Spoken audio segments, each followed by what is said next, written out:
Merci beaucoup. Alors ce matin, ce n'est pas un hasard si vous êtes ici. Il y a une partie de toi, silencieuse, que tu entends rarement, mais qui sait déjà. Qui sait que quelque chose dans ta vie tourne en boucle, que tu répètes, que tu réagis, que tu avances, mais sans jamais vraiment te voir, toi. Et aujourd'hui, on ne va pas ajouter du savoir. Non, on va enlever.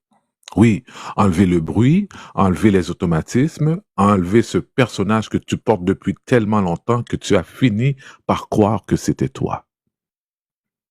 Parce que la vérité, elle dérange.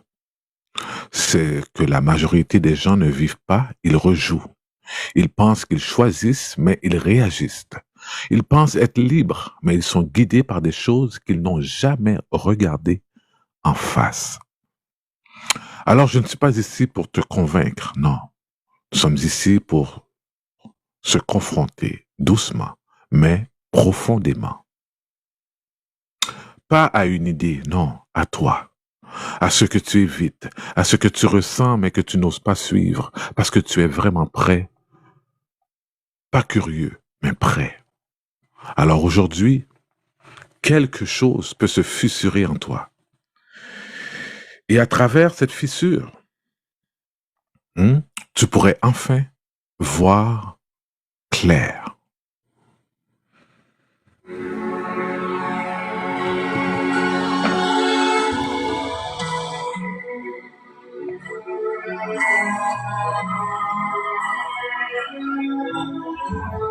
Alors, frères et sœurs, arrêtez-vous quelques secondes ou quelques minutes et ne réfléchis pas. Sens-le tout de suite dans tes tripes. Et si ton esprit commence à tourner, tu es déjà en train de fuir. Et ce que je dis maintenant, ce n'est pas pour ta tête. Ça descend directement dans ta poitrine, ça serre ton ventre et ça monte dans ta gorge. Et là, tu ne découvres rien du tout. Tu te souviens. Et ce souvenir, il brûle parce qu'il te montre tout ce que tu as trahi pendant des vies. Tu l'as déjà ressenti, hein? Dans ce silence qui te tombe dessus et où ton cœur se serre. Tu sais, quelque chose cloche vraiment en toi. Et dans cette fatigue qui te vide les os après des heures d'écran, quand ton corps est lourd et que tu te vides, tu te fixes droit dans l'âme. Et dans ce creux qui te ronge de l'intérieur, même quand tu souris, même quand tout a l'air correct, tu l'as senti. Et chaque fois, à chaque fois, tu as détourné le regard, tu as avalé la nausée, tu as continué. Pourquoi?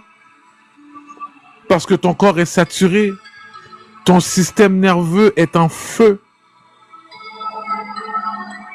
Tes pensées tournent comme des lames et tu ne vis plus, tu survis, tu réagis comme un animal piégé. Et ton âme, lui, il hurle.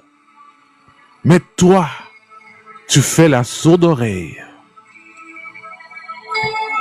Regarde-toi en face maintenant et sois honnête avec toi-même. Tu sais très bien que la plupart vont sentir un petit serrement, hocher la tête et replonger exactement dans la même merde. Est-ce que ça te fait mal d'entendre ça? Si c'est le cas, tant mieux. Parce que ton mental adore les belles idées. Mais il y a encore une peur viscérale du vrai changement. Il préfère crever lentement dans le bruit plutôt que de naître dans le silence. Et toi, aujourd'hui, combien de fois ton âme t'a supplié, hein? Combien de fois ton âme t'a supplié et tu l'as étouffé? Combien de fois tu t'es trahi juste pour rester confortable? Un point de rupture, ce n'est pas une petite motivation qui va tenir 3 jours, non. C'est un coup de poignard qui te fend en deux. Et c'est le moment où ton cerveau explose ses propres chaînes. Et tes neurones, lui, se révoltent violemment. Les vieux circuits de peur, d'addiction, de distraction claquent et se ferment d'un coup. Et de nouvelles voies s'ouvrent. Brûlantes, vivantes, mais sacrées. Vous savez, ton cerveau arrête d'être ta prison et redevient le temple vivant de ton âme. Et dans tes cellules, lui, c'est encore le plus sauvage. Tes gènes portent toutes les cicatrices de tes peurs, de tes abandons, de tes ancêtres. Et au moment de la rupture, ces marques se déchirent. Et tes cellules reçoivent l'ordre brutal. Assez de cette merde. Ton ADN spirituel se réécrit dans le feu. Et ta lignée entière tremble et respire enfin. Frères et sœurs, c'est dans ton sang, oui. C'est dans tes os, oui. C'est ton âme qui reprend le pouvoir en hurlant. Je suis là. Maintenant, prends ton téléphone dans ta main, là, tout de suite. Tu sais qu'il te suce la vie. Tu le sais. Mais tu continues quand même. Puis arrive ce jour où tu le touches et ton corps tout entier se révulse. Maintenant, une nausée qui monte de tes tripes et un dégoût physique violent, comme si tu tenais un parasite vivant qui pompe ta lumière. Et vous savez quoi? Tu ne le ranges pas. Tu le jettes. Tes cellules crient. Tes gènes se ferment et quelque chose en toi se libère dans un spasme. Ou bien cette relation, ce travail qui te ronge l'âme depuis trop longtemps. Tu sais qu'il te tue à petit feu. Tu te mens encore. Puis le moment te frappe. Tu vois toutes les vies où tu t'es laissé piétiner, où tu as vendu ton pouvoir. Tu sens la corde noire qui te serre, le plexus qui t'étouffe. La nausée monte, les larmes brûlent et tu coupes, net, sans pitié, par un amour sauvage pour ce que tu es vraiment. Et le contrat se brise. Tes cellules pleurent de soulagement.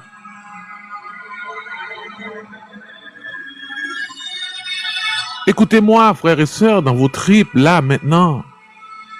Tu n'es pas juste fatigué. Tu es en train de mourir lentement dans l'oubli. Tu as oublié que tu n'es ni ce mental qui panique, ni ce corps tendu, ni cette vie de vide et de performance. Tu es la conscience infinie qui voit tout ça.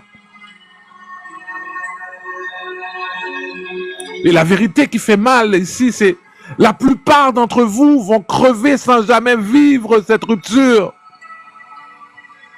Ils vont remplir leur vie de bruit, de distraction, de likes, et ils partiront avec la même âme éteinte. C'est laid, c'est dur, c'est juste. Et l'univers, lui, ne te supplie pas. Non, il t'ouvre une fissure et à toi de choisir. Soit tu sautes ou tu continues à saigner doucement. Vous savez, prenons une respiration profonde jusqu'au ventre avec moi. Et si tu descends vraiment maintenant, quelque chose en toi va claquer. Fort, douloureux et irréversible. Et dans tes cellules, dans tes os, dans ton sang. Et après ce claquement, tu ne pourras plus jamais faire semblant.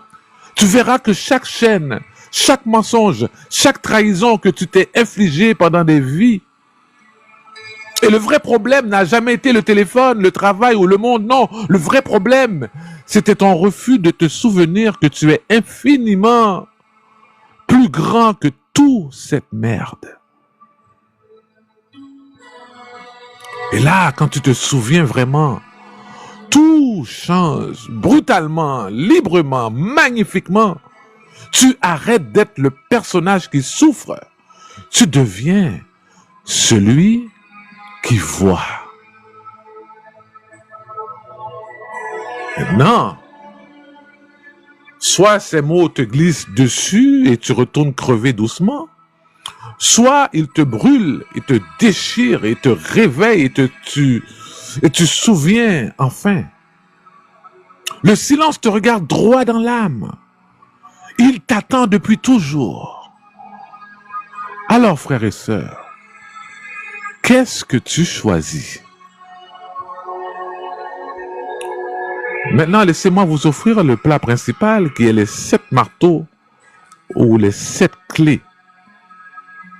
Et là, frères et sœurs, quand je parle de mystique, je ne parle pas de quelque chose de flou ou magique. Je parle de cette zone en toi où tu sais sans pouvoir expliquer. Est-ce que nous comprenons? Tu l'as déjà vécu. Et ce moment où tu rencontres quelqu'un et instantanément tu sais si tu peux lui faire confiance. Aucune preuve, aucune analyse, mais une certitude. Ça, c'est mystique, frères et sœurs. Et là, scientifiquement, ton cerveau a analysé des micro-signaux. Ok, la posture, le ton de voix, les micro-expressions, mais toi, tu n'as pas accès au calcul. Non. Donc, tu dis, mais je le sens. Ok. On continue. Mystiquement, on dit ton âme reconnaît. Scientifiquement, lui, on dit que ton système inconscient a traité l'information. Maintenant, la vérité toute nue, c'est quoi? Les deux parlent de la même chose, simplement pas avec le même langage. Quand je parle de scientifique, je parle de tout ce que ton corps fait sans toi. Oui, ton cœur, lui, il bat sans toi. Ton stress monte sans toi. Ton attirance apparaît sans toi.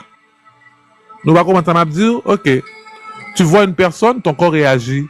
Attirance, rejet, malaise. Qui a décidé ça? C'est pas toi. Tu n'as pas décidé. Scientifiquement, l'hormone, système nerveux, mémoire émotionnelle, mystiquement, ton champ réagit à une fréquence. Maintenant, la vérité dans tout ça, c'est que quoi? Tu n'es pas aussi en contrôle que tu le crois. Et là que je veux venir avec vous. Et là, quand je parle d'astrophysique, je simplifie une réalité. Tu es un système électrique et magnétique. Ton cerveau envoie des impulsions électriques, ton cœur génère un champ magnétique. Et vous savez quoi?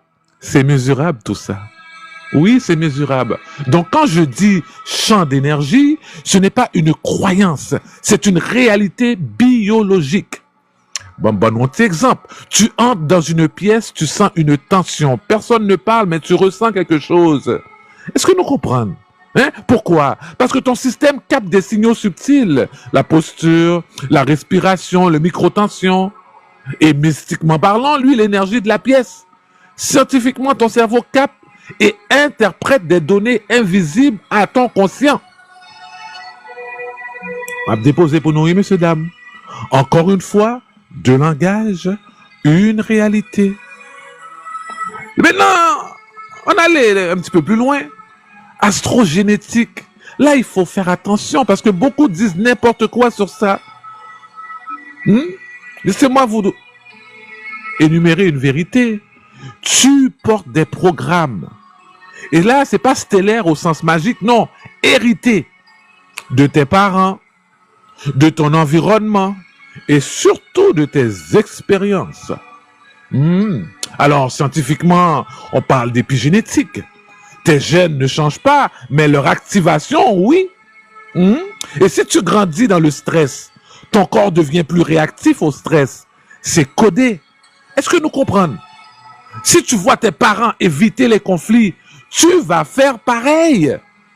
Et là, tu appelles ça ma personnalité? Non, mais en réalité, C'est pas une personnalité, c'est un programme. Et mystiquement, on appelle ça mémoire de l'âme ou empreinte. Et c'est là que nous on joue. Et là, la vérité qui est dure ici, c'est que la majorité de ce que tu crois être toi, en réalité, elle est apprise. Donc, quand je parle d'astrogénétique dans ce repas, ça ramène à quelque chose de réel. Les programmes que tu répètes sans conscience. Et là, tout devient clair. Maintenant, il faut relier tout ça. Et prenez note. Mystique égale perception directe sans explication. Scientifique égale mécanisme observable. Astrophysique, c'est ton corps comme système énergétique réel. Astrogénétique, ce sont tes programmes internes hérités. Est-ce que nous comprenons, mesdames et messieurs? Maintenant, on allait un petit peu plus bas. Et la matrice? Tout le monde a parlé de la matrice. La matrice, c'est l'ensemble de ces programmes, frères et sœurs, qui tournent sans que tu les questionnes. La matrice n'est pas extérieure, non, elle est en toi. Et c'est là que ça devient dérangeant. Parce que ça veut dire que tu ne peux plus blâmer le monde.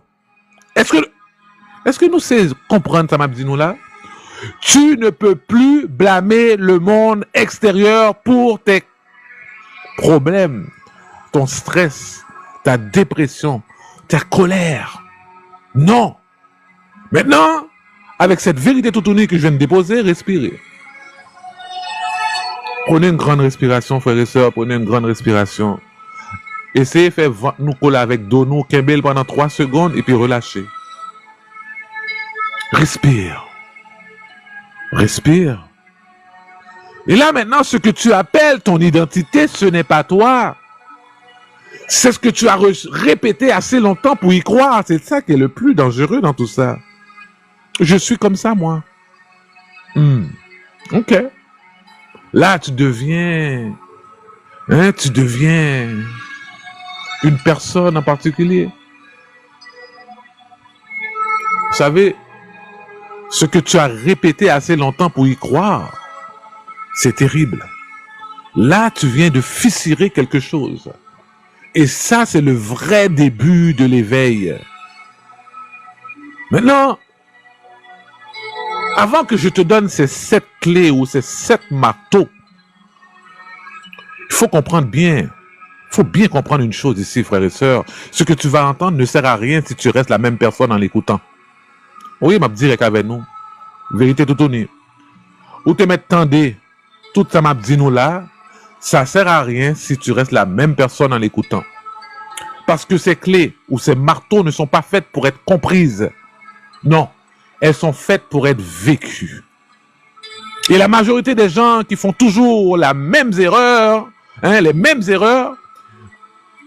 ils écoutent avec leur tête, ils analysent, ils trouvent ça intéressant, puis ils retournent exactement dans les mêmes schémas. Donc maintenant, sois honnête avec toi-même. Pas avec moi, pas avec les autres, avec toi-même. Et là, je parle aussi pour moi. Pensez pas que je suis pas là-dedans, je suis là-dedans autant que vous. Est-ce que tu es en train d'écouter pour comprendre? Ou est-ce que tu es prêt à te confronter? Parce que si tu te confrontes vraiment, tu ne sortiras pas d'ici intact. Quelque chose en toi va devoir lâcher. Et c'est exactement là que les 7 clés commencent à agir. Alors j'espère que vous avez un papier et un crayon. Je vais vous donner la première clé.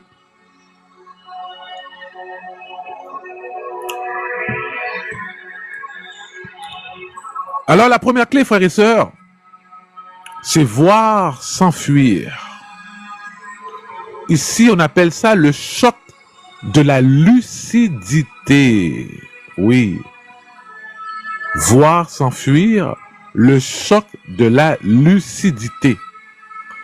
Maintenant, écoutez-moi bien, pas avec vos oreilles, mais avec intelligence qui collectionne des phrases fortes comme d'autres collectionnent des citations pour éviter de changer. Non.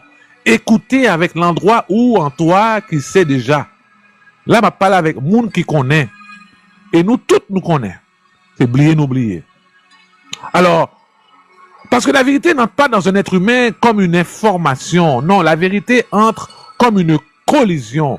Et donc, il est écrit dans Jean 8, 32, « Vous connaîtrez la vérité et la vérité vous affranchira ou vous rendra libre. » Mais la plupart des gens n'ont jamais compris ce que ça veut dire. Ils croient que la vérité va les caresser. Ils croient qu'elle va les rassurer. Ils croient qu'elle va confirmer ce qu'ils pensent déjà d'eux-mêmes. Mes amis, nous l'en erreur. La vérité ne vient pas flatter ton personnage. Non, elle vient le détrôner. Fous tout dehors, la caille moins. La vérité ne te donne pas d'abord la liberté. Non, elle te donne d'abord le vertige. Parce que lorsque la vérité s'approche de toi, ce qu'elle touche en premier, ce n'est pas le monde extérieur. C'est le mensonge intérieur qui tient ton identité debout. Et c'est là, tout commence à trembler. Vous savez, voir s'enfuir, ce n'est pas penser plus fort. Non, ce n'est pas analyser davantage. Ce n'est pas faire de belles phrases sur la conscience, l'éveil, l'alignement et l'énergie, la mission, le destin. Et tout le cirque sacré que les humains inventent pour ne pas regarder l'évidence. Voir s'enfuir, c'est rester présent quand l'illusion se fend. C'est rester quand ça pique. Rester quand tu sens la honte monter. Rester quand ton image commence à mourir. Rester quand tu comprends que le problème n'est peut-être pas les autres. La saison, le manque d'opportunités, les attaques, les blocages, la malchance, non. Le problème, c'est toi. Oui, et ce que tu protèges en toi depuis des années. Parce que tu vas voir, si tu regardes vraiment, ce n'est pas seulement un comportement. Non, tu vas voir une architecture, une mécanique, un système de défense ancien, presque une constellation intérieure de survie, d'attachement et d'auto-illusion. Frères et sœurs, tu n'es pas seulement fait de pensée. Tu es traversé par des forces. Et dans ton corps, dans ton système nerveux, dans ta psyché, dans ton histoire, il y a 3 grandes dynamiques qui se disputent le trône. Pour ceux qui étaient là dans le 2e cycle, vous allez vous rappeler. Hein? Les 3 cerveaux, ça vous dit quelque chose? 3 grandes dynamiques qui se disputent le trône, ce sont les 3 cerveaux ici. Et ne les prends pas comme un simple schéma scolaire, non, prenez comme 3 temples, 3 champs de force, 3 niveaux de commandement à l'intérieur du même être. Ouais, nous allons changer problème. Le premier, vous vous rappelez, c'est le reptilien. Lui ne veut ni ta vérité, ni ta grandeur, ni ton éveil. Lui veut une seule chose, que tu survives à l'instant. Pas que tu deviennes libre, pas que tu deviennes réel, pas que tu traverses la métamorphose. Non, non, non, non. Juste rester en vie dans ce qui est déjà connu. Est-ce que nous comprenons qui pour elle tout nous prend? Et dès qu'une vérité menace ton identité actuelle, le reptilien sonne l'alarme. Ah oui! Pas parce qu'il est mauvais, non, parce qu'il est ancien. Est-ce que nous comprenons? Il vient de cette mémoire profonde, archaïque, cellulaire, presque fossile, inscrite dans la chair comme une loi primitive. Ne change pas trop vite. Ne quitte pas ce que tu connais. Ne meurs pas à ce que tu crois être. Ça, c'est le reptilien, oui, frères et sœurs. Alors, il déclenche quoi? Eh bien, la fuite, ensuite distraction, ensuite évitement, après ça, c'est une compulsion. Là, le brouillard s'en vient. Là, il y a un réflexe qui s'automatise et puis le geste automatique qui te ramène à l'ancien toi. Et tu sais que tu manques de discipline. Hein? Tu sais que tu manques de discipline. Tu le sais. Tu n'as pas besoin d'un séminaire, d'un oracle ou d'une nouvelle lune pour le savoir. Non. Mais au lieu de t'asseoir dans cette vérité, tu dis, ben, c'est ma nature. est vrai. Je fonctionne comme ça, moi. Ok. Je suis un esprit libre. Est vrai? Côté libre là. T'es pas libre. Non, t'es pas libre. Tu n'es pas libre. Nous sommes pas libres. Tu es protégé par une habitude que tu as sacralisée pour ne pas avoir à la briser. Tu sais que ton téléphone te vole ta présence. Tu le sais. Fracture ton attention, pulvérise ton silence intérieur. Tu le sais. Tu sens même parfois ton âme devenir bruyante à force d'être tirée dans 1000 directions à la fois. Grâce à l'algorithme. Et pourtant, qu'est-ce que tu fais? Tu le reprends encore, encore et encore. Pour qui ça? Pourquoi vous pensez? Pourquoi? Parce que le reptilien préfère une prison familière, à un inconnu qui pourrait te transfigurer.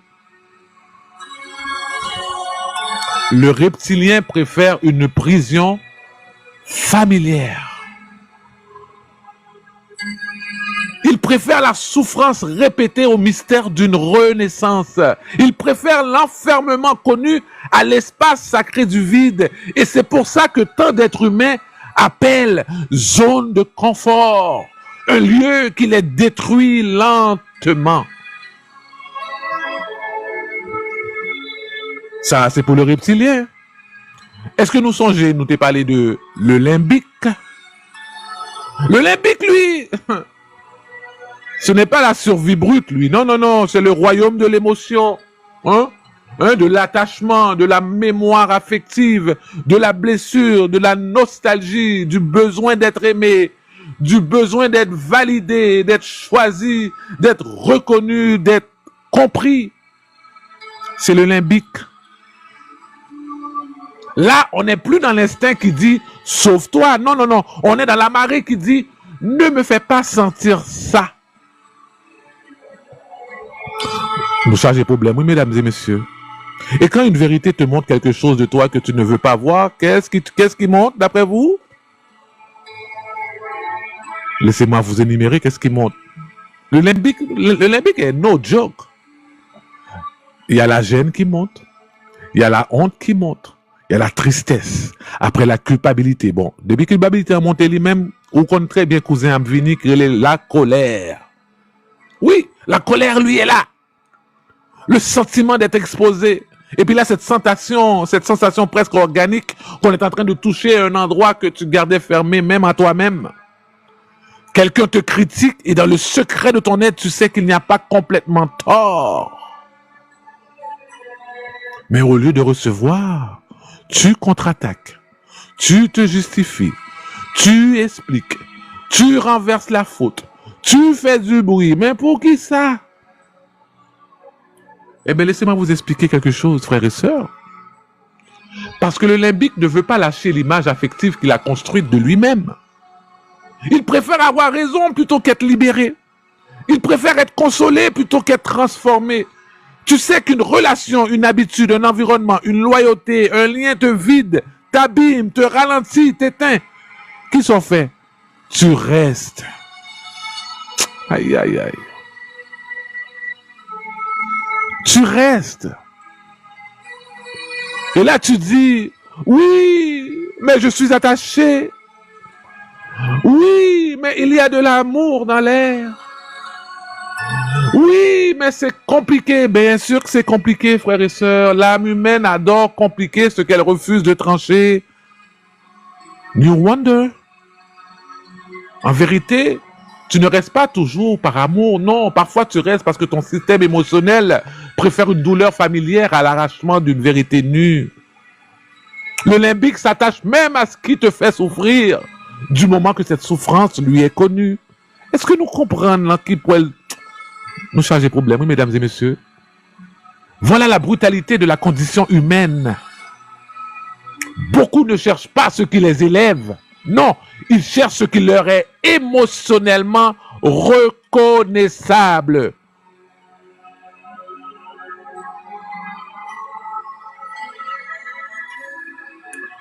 Beaucoup ne cherchent pas ce qui les élève. C'est le limbique, ça, en action. Et puis, il y a le néocortex. Le néocortex, lui, c'est le lieu de l'observation, du discernement, de la mise en forme, de la compréhension, du recul, de la pensée qui peut témoigner sans se noyer. C'est lui qui veut dire, voilà ce qui est en train de se passer en moi. Voilà mon schéma. Voilà ma fuite. Voilà ma peur. Voilà mon mensonge. C'est lui qui peut s'asseoir au centre du tumulte et nommer le réel. Mais il y a un problème, mesdames et messieurs. Le problème est souvent... il est souvent brillant et impuissant. Parce qu'un être humain peut comprendre sa prison et continuer à y dormir. Tu peux avoir le bon vocabulaire, les bonnes analyses, les bonnes lectures, les bonnes références, les bonnes grilles de lecture, les bonnes explications spirituelles, psychologiques, symboliques, énergétiques, et rester exactement le même. Pourquoi d'après vous? Parce que comprendre n'est pas voir, et voir n'est pas encore consentir. Et beaucoup de gens n'utilisent pas leur conscience pour se transformer, non, ils l'utilisent pour raffiner leur manière de se mentir à eux-mêmes. Et là maintenant, qu'est-ce qui arrive? Ils intellectualisent leur enfermement, ils décorent leur évitement, ils mettent de la poésie sur leur sabotage, ils parlent d'élévation alors qu'ils ne supportent toujours pas d'être contredits, ils parlent de mission alors qu'ils fuient la discipline, ils parlent d'énergie alors qu'ils ne tiennent pas une promesse envers eux-mêmes plus de 3 jours.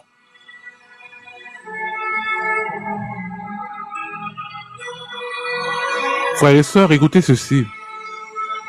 Voir s'enfuir, c'est laisser le néocortex rester éveillé pendant que le reptilien panique et que le limbique hurle. C'est ça, oui, la maîtrise. Pas être sans peur, pas être sans émotion, pas être au-dessus de l'humain comme un faux sage intersidéral, non, vendu avec lumière intégrée. Non, non, non, non. La vraie maîtrise ici, c'est rester là. Quand en toi, tout veut partir. Et c'est là que la dimension spirituelle commence vraiment. Parce qu'au fond, ce combat n'est pas seulement psychologique, il est ontologique. Il concerne l'être, il concerne la fausse identité qui s'est construite à travers la mémoire, la peur, les blessures, les répétitions, les récits hérités, les fidélités invisibles, les mécanismes de compensation. Et derrière tout cela, il y a quelque chose de plus vaste, quelque chose qui ne panique pas, quelque chose qui ne se justifie pas, quelque chose qui ne joue pas un rôle, quelque chose qui ne négocie pas avec ton mensonge. Appelle-le la conscience pure. On parle de la présence. Oui, la présence. L'esprit, le souffle, le roi, l'étincelle divine, centre immobile, le témoin, l'image du Très-Haut en toi, relais le jonvlel. Les mots importent moins que l'expérience. Mais cette présence, elle ne se révèle pas tant que tu t'adores encore dans ton personnage. Et voilà le drame. La plupart des êtres humains veulent l'expansion de conscience sans la crucifixion de l'illusion. Ils veulent la lumière sans que rien en eux ne brûle. Ils veulent la résurrection sans consentir à la mort intérieure de ce qui était faux. Or, tout l'univers enseigne l'inverse. L'univers enseigne l'inverse. Les étoiles elles-mêmes ne naissent pas dans le confort. Une étoile surgit d'un effondrement gravitationnel, d'une compression, d'une densité, d'une tension extrême au cœur du vide. La lumière visible naît d'une pression invisible. Le cosmos entier murmure cette loi. Ce qui veut rayonner doit d'abord traverser l'écrasement. Et toi, oui, toi, tu voudrais devenir vaste sans être pressé par la vérité?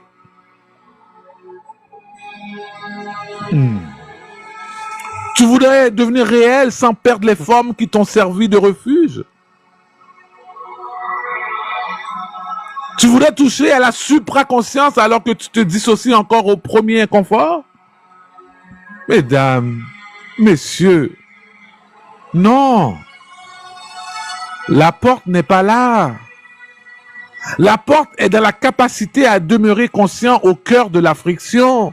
Même à l'échelle symbolique, astrogénétique, si tu veux utiliser cette image, il faut comprendre ceci. Tu portes en toi des héritages, des lignes, des mémoires, des inclinations, des fidélités anciennes.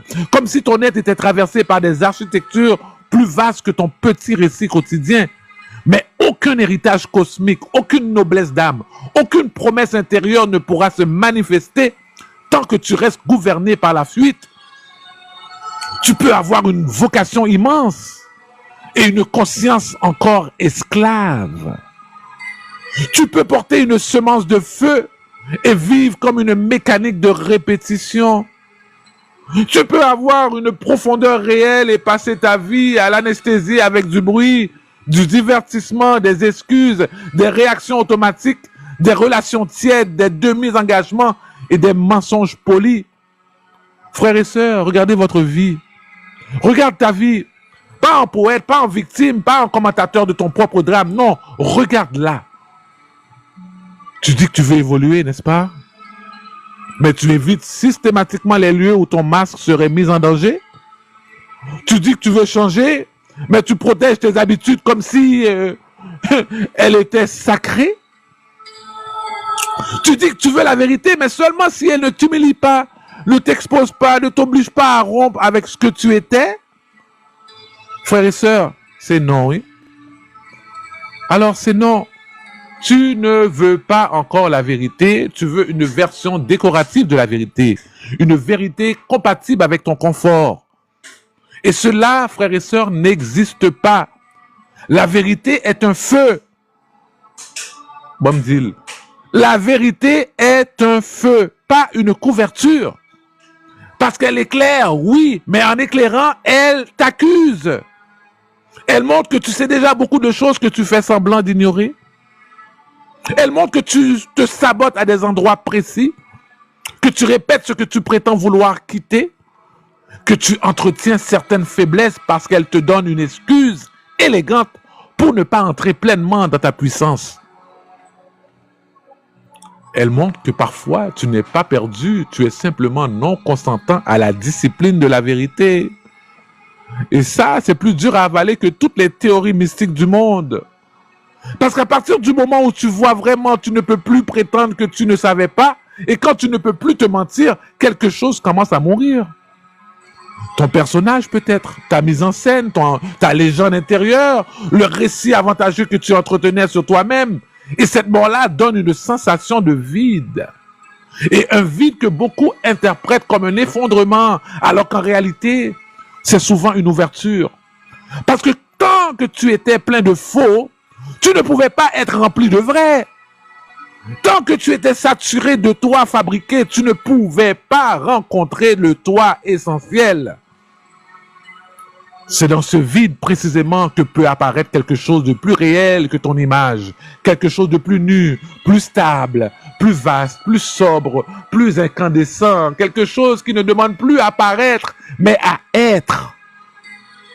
Alors, je ne te demande pas de comprendre tout ça comme un concept, non, je te demande de l'appliquer dans le lieu le plus concret de ta journée. Quand ta main part vers ton téléphone sans nécessité, observe-toi. Quand une critique te touche et que tu sens en toi le réflexe de te défendre, observe-toi. Quand tu sens le besoin de justifier ton immobilité, observe-toi. Quand tu minimises une vérité qui te dérange, observe-toi. Quand tu te racontes que ce n'est pas le moment, observe-toi.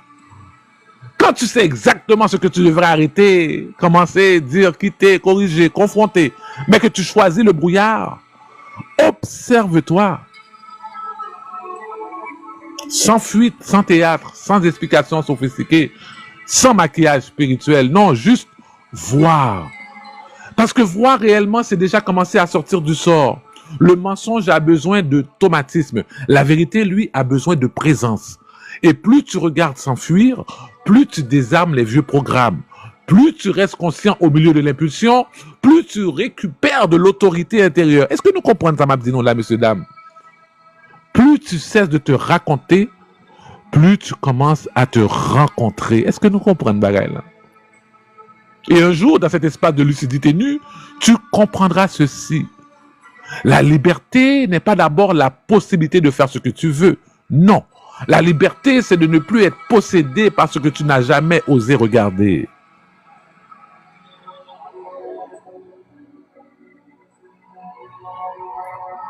Maintenant, laisse le silence faire son œuvre.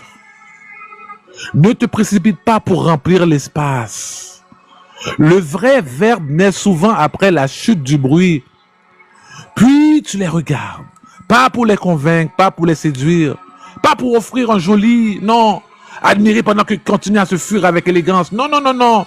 Regarde comme quelqu'un qui sait que le seuil est là maintenant. Regarde-toi. Et ce que tu viens de voir, est-ce que tu vas encore l'enfouir? Est-ce que tu vas enfin voir le courage de rester devant toi-même? Parce que dans ce vide, ce n'est plus toi qui parles à leur mental.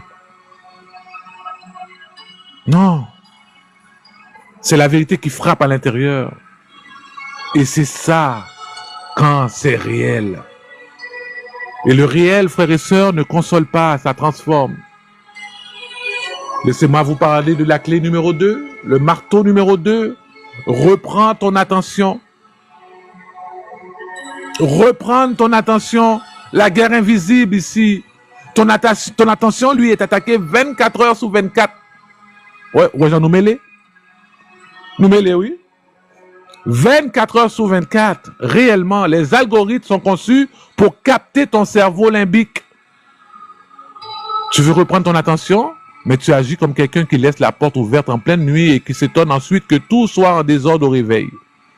Tu penses encore plutôt que ton attention est un détail de la journée. Non, c'est le centre. C'est l'endroit exact où ta vie se construit ou se dissout, seconde après seconde. Et si tu ne vois pas ça clairement, tu es déjà en train de perdre quelque chose de beaucoup plus précieux que ton temps. Ton attention est en train d'être prise pendant que tu respires, pendant que tu marches, pendant que tu crois être libre. Frères et sœurs, Matthieu 6, 22, la lampe du corps, c'est l'œil. Si ton œil est sain, tout ton corps sera dans la lumière.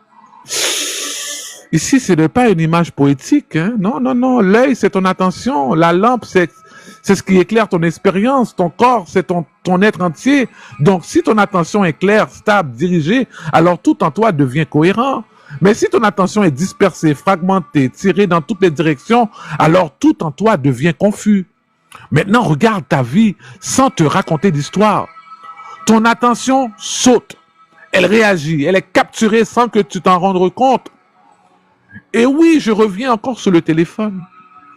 Tu prends ton téléphone sans intention. Tu ouvres sans choisir. Tu consommes sans être présent. Et vous savez quoi? Regardez votre état lorsque vous avez fini.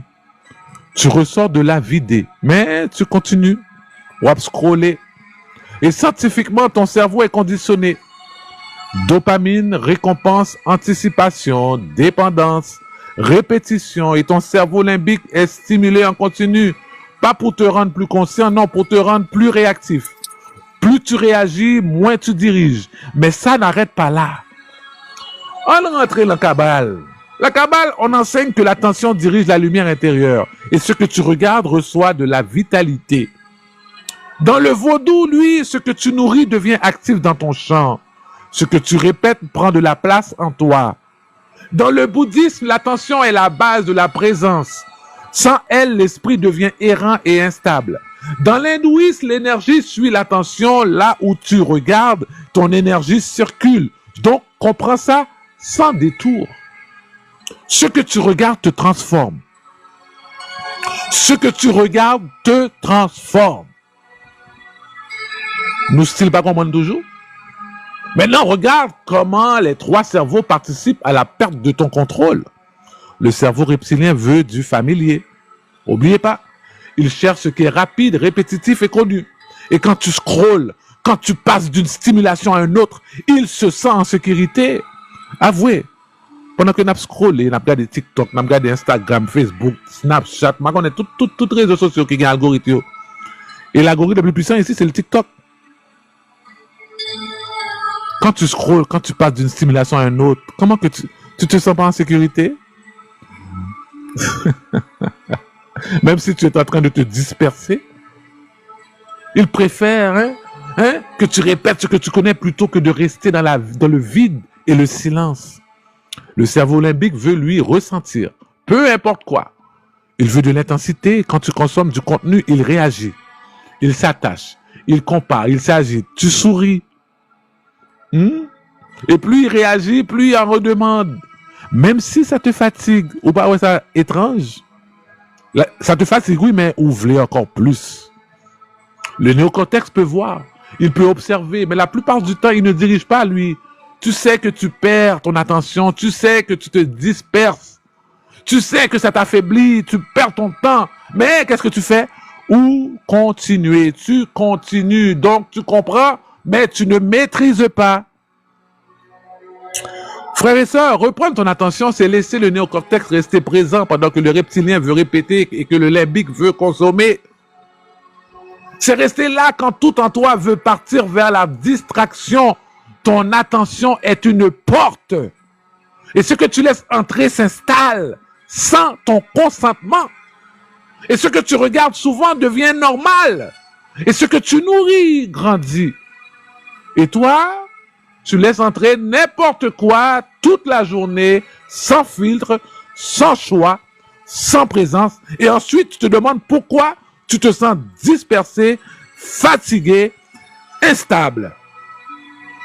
Si tu ne diriges pas ton attention, tu es dirigé. C'est la loi. Il n'y a pas de neutralité. Est-ce que nous comprenons? Si tu ne diriges pas ton attention, tu es dirigé. Soit tu choisis, soit tu réagis. Et pendant que tu réagis, ton attention est captée, utilisée, exploitée. Tu perds ton centre. Pas d'un coup, petit à petit. Et maintenant, regarde. Quand ta main bouge vers ton téléphone, vois le réflexe. Quand tu ouvres sans intention, vois l'automatisme. Quand ton attention part, vois la fuite. Ne corrige pas. Non, non, non. Ne justifie pas. Vois seulement. Parce que voir, c'est reprendre.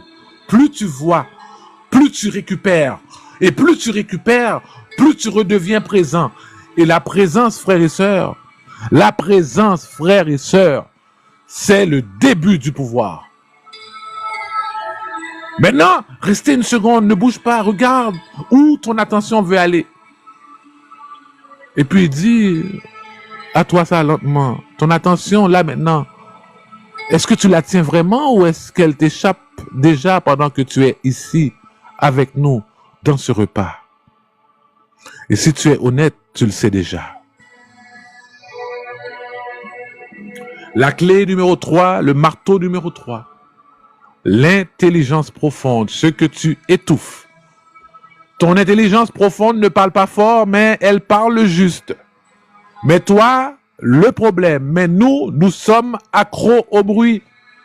Oui, tu crois encore que ton problème, c'est le manque de réponse. Tu crois que tu attends un signe, une confirmation, une lumière extérieure, une preuve de plus pour enfin avancer, mais ce n'est pas vrai. Le vrai problème, c'est que tu sais déjà beaucoup plus que tu acceptes de suivre. Tu n'es pas vide d'indications, non, tu es saturé de vérité que tu n'as pas le courage d'honorer.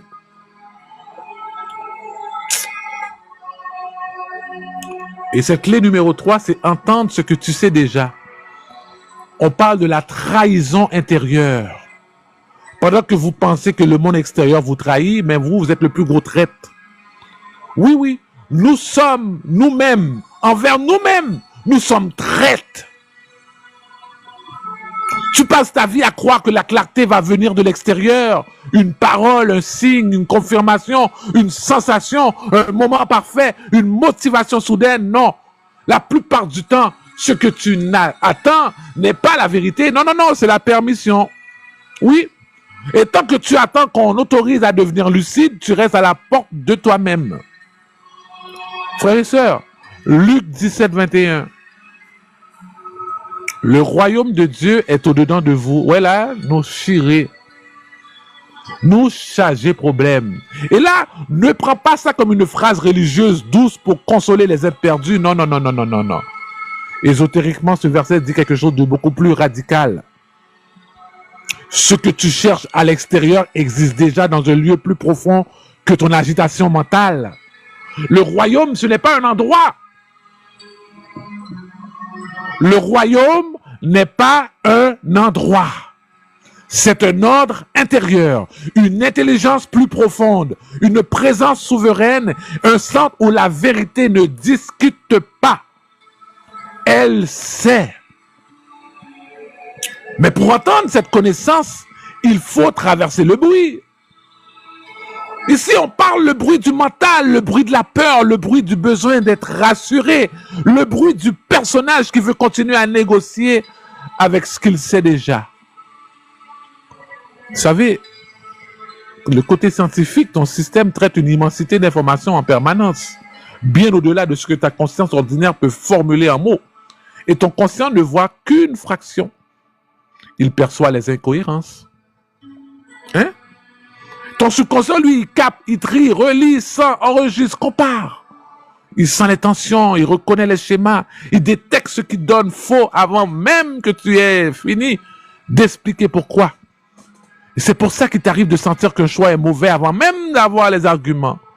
Quelque chose en toi sait, mais tu ne lui obéis pas. Tu vas chercher dehors ce que tu as déjà perçu dedans. Tu demandes des avis, tu cherches des validations, tu multiplies les confirmations, tu espères que quelqu'un va te dire exactement ce que tu sens déjà pour ne pas avoir à porter seul le poids de ta décision. Ici, ce n'est pas un manque de clarté, non, c'est une fuite de responsabilité. Tu sais aussi ce que tu dois faire, tu le sais souvent bien avant de passer à l'action. Tu sais ce qu'il faut arrêter, tu sais ce qu'il faut dire, tu sais ce qu'il faut quitter, tu sais ce qu'il faut consommer.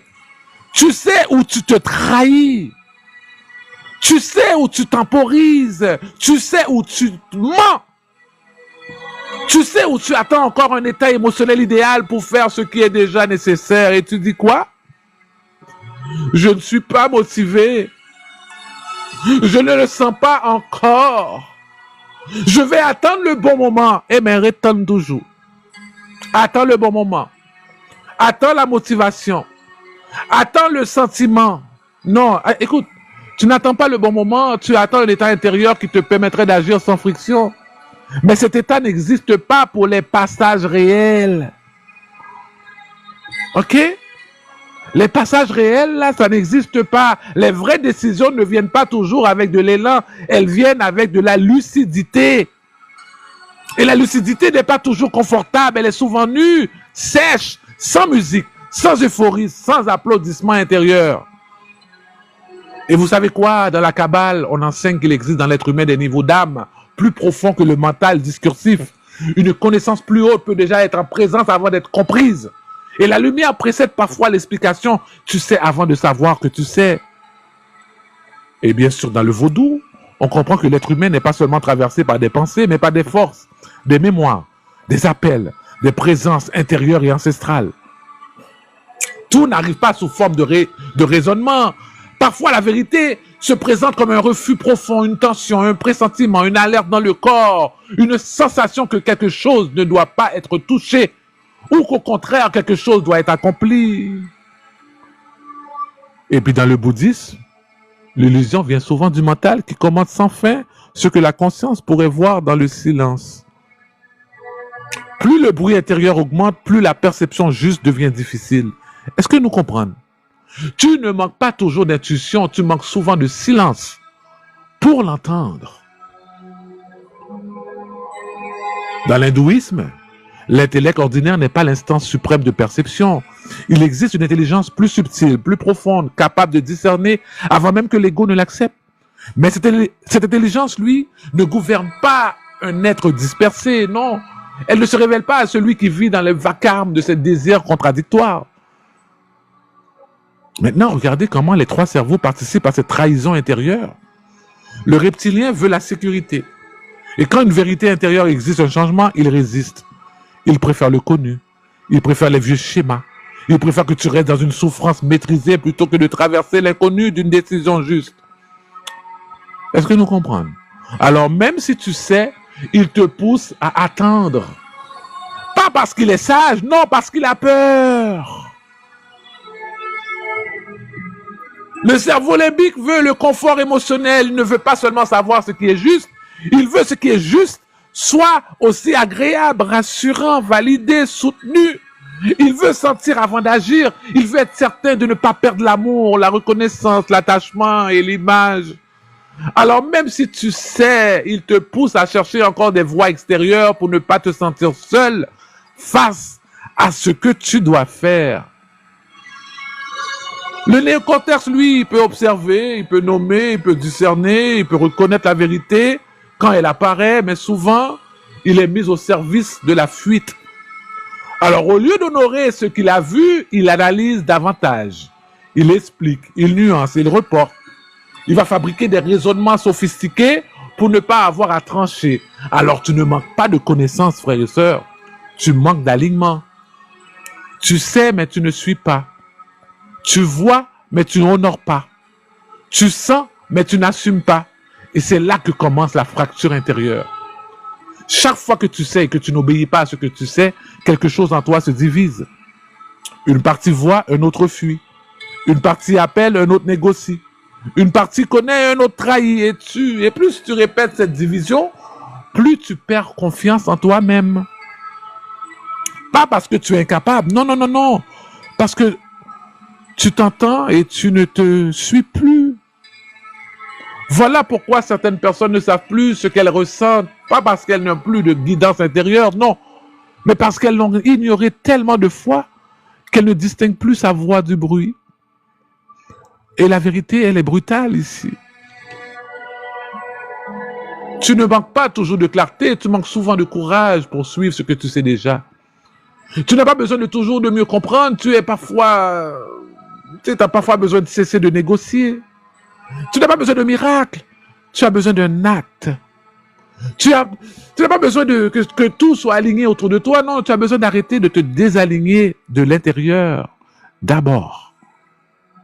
Alors maintenant, regarde concrètement. Quand quelque chose en toi se ferme devant un choix, observe. Quand ton corps sent une incohérence, mais que ton mental veut encore convaincre, observe. Quand tu sais exactement ce qu'il faudrait faire, mais que tu attends d'en voir envie, observe-toi. Quand tu cherches 10 validations extérieures pour éviter la décision que tu portes déjà, observe-toi. Ne justifie pas, ne romantise pas, ne spiritualise pas ta peur. Vois. Parce que entendre ce que tu sais déjà, ce n'est pas ajouter une nouvelle vérité à ta vie. Non, non, non. C'est arrêter de trahir ce qu'elles sont, qui sont déjà là. Et plus tu cesses de te trahir, plus quelque chose en toi se redresse. Et la confiance ne naît pas seulement du succès. Elle naît de l'obéissance intérieure. Tu recommences à te croire quand tu vois que tu marches enfin avec ce que tu sais.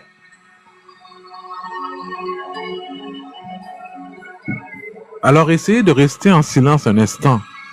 Descends sous le bruit, sous l'argument, sous le besoin d'être assuré. Demande-toi avec honnêteté totale. Qu'est-ce que je sais déjà mais que je reporte encore parce que cela m'obligerait à devenir plus vrai que confortable? Et puis tu regardes et tu te dis lentement, mais tu ne manques pas de signes.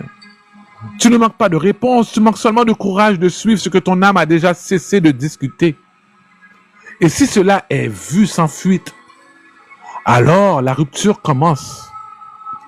Parce qu'à partir du moment où tu reconnais ce que tu sais déjà, tu ne peux plus faire semblant d'être perdu.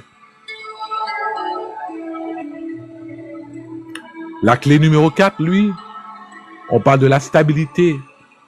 Et oui, la force que personne n'a. Oui, regarde les gens autour de toi, tout instable. Une émotion et il bascule. Et là maintenant tu crois que ton problème c'est ce qui t'arrive? Non, les gens, les imprévus, les circonstances. Non, ton problème c'est ce que ça fait de toi. Et à quel point tu n'as aucun contrôle là-dessus. Tu vis au contact du monde, mais tu réagis comme si chaque chose entrait directement dans ton système sans filtre, sans distance, sans autorité intérieure. Et bien sûr, vous allez appeler ça être un humain, n'est-ce pas? Non, non, non. Ça, c'est pas être humain, ça. Ça, c'est être conditionné. Alors, la clé numéro 4 que je vais vous donner ici, c'est reprendre ta stabilité. Contrôler l'esclavage de tes réactions. Tu ne perds pas ton calme par hasard. Tu le perds parce que ton système ne sait plus rester stable. Il est écrit dans Proverbe 16, verset 32. Celui qui est là à la colère vaut mieux qu'un héros. Et celui qui se domine vaut mieux que celui qui prend une ville. Ce verset ne parle pas de morale, il parle de maîtrise. Lent à la colère, mesdames et messieurs, ce n'est pas quelque de passif, non. C'est quelqu'un dont le système n'est pas déclenché automatiquement. Se dominer, ce n'est pas se réprimer, ce n'est pas être gouverné par ses réactions. Donc, traduit correctement, c'est celui qui ne réagit pas automatiquement est plus puissant que celui qui contrôle l'extérieur. Est-ce que vous comprenez? Maintenant, regarde-toi. Un mot te touche, il reste dans ta tête toute la journée, un imprévu arrive et ton état s'effondre, un regard, une réponse, un silence, une notification, et là, ton intérieur change. Et tu crois que tu es stable, n'est-ce pas? Écoutez, point de vue scientifique, ton système nerveux est surstimulé. Il y a trop de signaux, trop de bruit, trop de sollicitations. Et là, qu'est-ce qui arrive? Ben là, tu réagis plus vite, plus fort, plus lentement, plus longtemps plutôt. Hein? Et là, ton seuil de tolérance a chuté. Et là, ce que tu n'aurais rien fait avant te dérègle maintenant. Est-ce que nous comprenons? Et là, point de vue psychologique, tu es dépendant de ton environnement. Ton état dépend de ce qui arrive, pas de ce que tu es.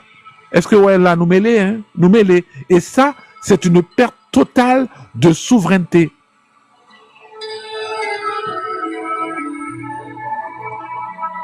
Maintenant, les trois cerveaux maintiennent cette instabilité.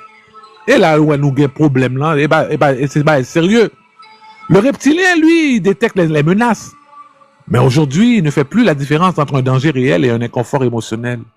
Un commentaire devient une attaque. Un silence devient un rejet. Un imprévu devient une menace. Alors qu'est-ce qu'il fait? Il déclenche. Ben oui, tension, fuite, agitation. Le limbique, lui, lui-même, c'est amplifié, il a amplifié, bah, il est au pire raide. Il prend une émotion, il la fait tourner encore et encore et encore. Et puis là, bon, tu revis la scène. Tu la rejoues. Mais là, tu la modifies, puis là, tu l'alimentes. Un simple mot devient une histoire entière. Le néocortex, lui, hey, bon, lui, là, il pourrait observer, mais au lieu de stabiliser, il justifie. Il explique pourquoi tu as raison de réagir. Il alimente le scénario, puis là, il construit un récit en plus. Donc, tu ne te calmes pas. Tu t'enfonces. Maintenant, essayez de comprendre ça plus profondément. Vous savez, dans la Kabbale, la maîtrise de soi est liée à la capacité de contenir la lumière sans la disperser. Si tu réagis à tout, tu perds cette capacité et tu te vides. Dans le vaudou, un être instable devient perméable. Tout entre, tout influence, tout dérange. Sans stabilité, il n'y a pas de centre. Dans le bouddhisme, lui, dans l'agitation mentale est la racine de la souffrance. Ce n'est pas l'événement, c'est la réaction non maîtrisée. Dans l'hindouisme, lui, celui qui est esclave de ses réactions n'est pas libre, même s'il pense l'être. Parce que son état dépend du monde extérieur. Donc, comprenez ça clairement. Tu n'es pas dérangé par le monde. Non, non, non, non, non, non.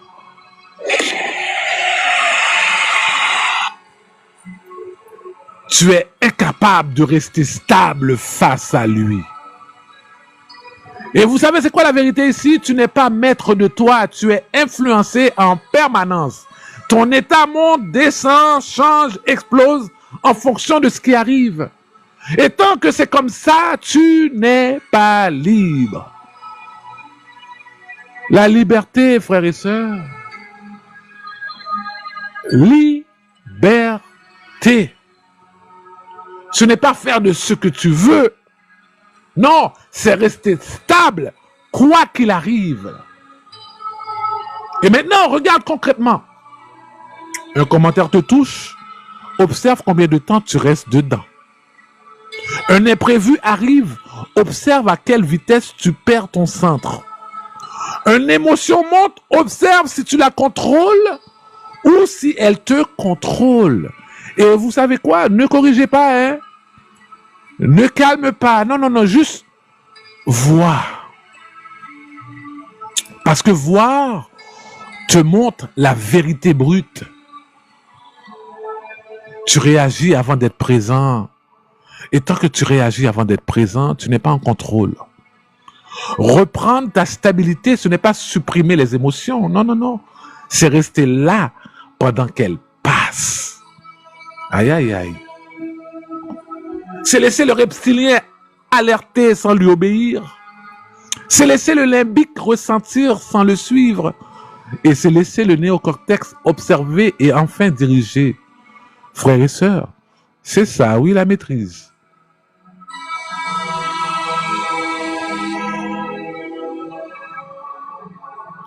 Frères et sœurs, repensez à la dernière fois où tu as perdu ton calme. Oui, repensez. Fermez les genoux en quelques secondes et repense à la dernière fois où tu as perdu ton calme. Et là, je veux que tu regardes. Pas l'autre, non, pas la personne qui t'a fait perdre ton calme. Non, non, non, non. Regarde-toi. Et puis pendant que tu te regardes, dis ça. Si une simple situation peut me faire perdre mon centre, alors qui est réellement en contrôle de ma vie? On rewind this selector. On rewind this. On répétez ça. Fermez les genoux en seconde. Essayez de vous rappeler la dernière fois que vous avez perdu le contrôle. Vous êtes mis en colère, vous êtes énervé, vous avez perdu le contrôle, vous avez commencé à dire des bêtises avec votre bouche, vous avez dit n'importe quoi avec votre bouche, vous avez même fait des menaces. Vous avez maudit votre mari, vous avez maudit votre femme. Fermez les genoux. Rappelez-vous et dites-vous, pendant que vos yeux sont fermés, si une simple situation peut me faire perdre mon centre, alors qui est réellement en contrôle de ma vie?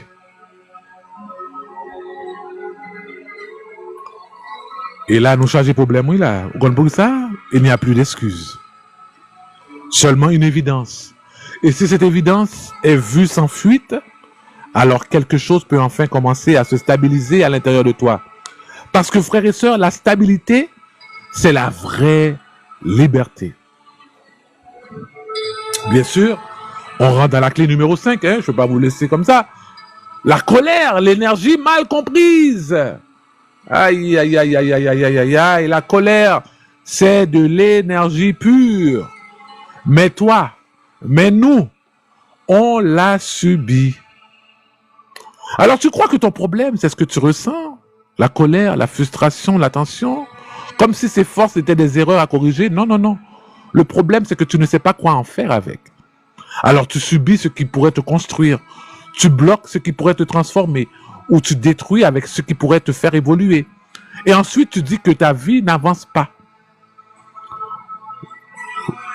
Je vais vous donner un grimoire. La clé numéro 5, le marteau numéro 5, c'est canaliser ton énergie. La puissance détournée. Alors, vous savez quoi? Vous n'êtes pas faible. Vous êtes juste mal dirigé. Proverbe 25, verset 28, maîtrise ton esprit comme une ville dont les murs sont en ruine. Et ce verset ne parle pas de discipline superficielle, il parle de canalisation. Une ville sans mur, c'est tout entre, tout sort, rien n'est protégé, rien n'est dirigé. Est-ce que nous comprenons? C'est exactement ton état intérieur quand tu ne canalises pas ton énergie. Tout t'affecte. Tout te traverse, tout te disperse. Qu'on a là où chargé problème. Oui, maintenant regarde, tu ressens une émotion forte. Deux options automatiques apparaissent. Soit tu bloques, soit tu contiens. Tu fais semblant, tu enfouis. Et cette énergie ne disparaît pas, elle s'accumule. Elle te ronge, elle te fatigue, elle te rend lourd, elle te transforme en pression interne constante. Tu deviens tendu sans raison apparente. Tu exploses plus tard pour moins que ça. Hey! Il y a une autre option, hein? Tu exploses, tu réagis, tu parles trop, tu attaques, tu te plains, tu te disperses. Hey! Et là maintenant, cette énergie ne construit rien. Il détruit. Détruit tes relations, détruit ton image, détruit ta crédibilité, détruit ton environnement. Et dans les deux cas, frères et sœurs, tu perds. Il y a une troisième option, oui. Tu diriges, même énergie, résultat différent. Regarde concrètement, tu es frustré. Première version, tu te plains, tu rumines, tu répètes, tu restes bloqué. Rien ne change. Eh bien, vrai? Allez, avouez-le, rien ne change. Ok, la deuxième version, tu prends cette même tension et tu l'utilises. Tu t'entraînes, tu travailles, tu crées et tu avances. Et quelque chose évolue? Même énergie, oui, guys. Hey. Résultat opposé. Donc la question n'est pas qu'est-ce que tu ressens, non. La question est qu'est-ce que tu fais avec ce que tu ressens. Et là maintenant, il faut comprendre ça plus profondément. Parce qu'on peut parler de bullshit ici, là. Le cerveau reptilien veut relâcher immédiatement. Il n'aime pas l'attention, lui. Donc, il te pousse à réagir plus vite. Crier, c'est devenu ton ADN. Fuir, évacuer, hein, c'est ça, c'est ça. Le cerveau limbique amplifie, lui. Lui, il va dramatiser, il va nourrir l'émotion, et va la rendre encore plus grand que nécessaire. Au diable. Le néocortex peut diriger, oui, mais seulement si tu restes présent. Mais tu n'es pas présent. Sinon, il arrive après et là, il explique pourquoi tu as perdu le contrôle. Ou bah ouais, que quand la colère a fini de passer à l'intérieur de vous, et bien sûr, lorsque vous lâchez prise, parce qu'il y a beaucoup de personnes, ils vous aiment. Aïe, aïe, aïe. Guys, la colère là, c'est du feu, oui. Tu te maintiens en colère. Imagine-toi là. Normalement, là, scientifiquement parlant, c'est 5 minutes. Oui, la colère dure dans le corps humain. Pour ça, aucun bel plus que 5 minutes.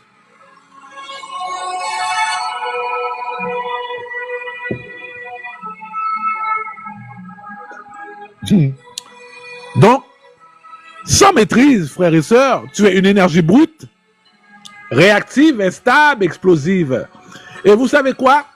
Dans la Kabbale, l'énergie non canalisée devient chaos. La force doit être contenue pour devenir création. Sinon, elle détruit son porteur. Maintenant, dans le vaudou, aïe, aïe, aïe. Est-ce que Mabdil, oui, Mabdil. Dans le vaudou, une énergie non dirigée devient désordre dans le champ. Elle va attirer le conflit et elle va perturber l'équilibre. Est-ce que nous comprenons? Ok? Dans le bouddhisme, lui, l'émotion non maîtrisée devient souffrance répétée. Pas à cause de l'émotion, non, à cause de l'absence de direction. Et l'hindouisme, lui, l'énergie vitale doit être disciplinée. Sinon, elle descend, elle ne construit rien. Donc, comprends ça clairement, frères et sœurs. Tu ne manques pas d'énergie, tu manques de direction. Et la vérité, ta vie est limitée par ton incapacité à canaliser ton énergie. Maintenant, il y a des conséquences. Il y a des conséquences, frères et sœurs. Si tu bloques ton énergie, tu deviens lourd. Fatigué sans raison, irritable, instable intérieurement, ton corps accumule, ton esprit se brouille, et là maintenant tu perds de clarté. Si tu exploses ton énergie, tu détruis autour de toi. Relations cassées, conflits inutiles, opportunités perdues, image affaiblie. Et là maintenant, qu'est-ce qui passe? Les gens te perçoivent comme une personne instable. Ils ne te font plus confiance. Maintenant, si tu ne diriges pas, hein, tu diriges rien, tu stagnes, tu répètes, tu tournes en rond, tu restes au même niveau avec la même fucking frustration, encore et encore. Et là maintenant, hein, on va changer, non? Ou Québec colère, tu retiens le feu qui te détruit intérieurement. Mes frères et sœurs, si tu canalises ce feu, tu construis, tu avances, tu renforces ton corps, tu clarifies ton esprit, tu développes ta puissance. même énergie, mais le destin est différent. Donc maintenant, regardez, quand une émotion monte, frères et sœurs, ne la bloque pas, ne l'explose pas, reste présent. Suive-les, sens-la, tiens-la, dirige-la et transforme-la en action. Parce que l'énergie non utilisée te détruit et l'énergie dirigée te construit. Frères et sœurs, restez une seconde. Je vais vous demander de fermer vos yeux encore une fois. On fait une petite magie là. On fait une petite magie. Fermez les yeux 11 secondes. Non, même pas. 5 secondes. Et repense à la dernière fois où tu as ressenti une forte émotion. Qu'est-ce que tu en as fait de cette émotion?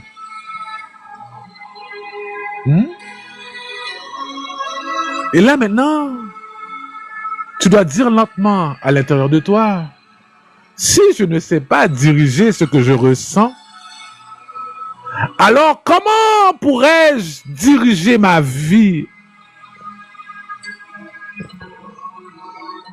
Comment pourrais-je diriger ma vie si je ne sais pas diriger ce que je ressens? Et là, tu vois.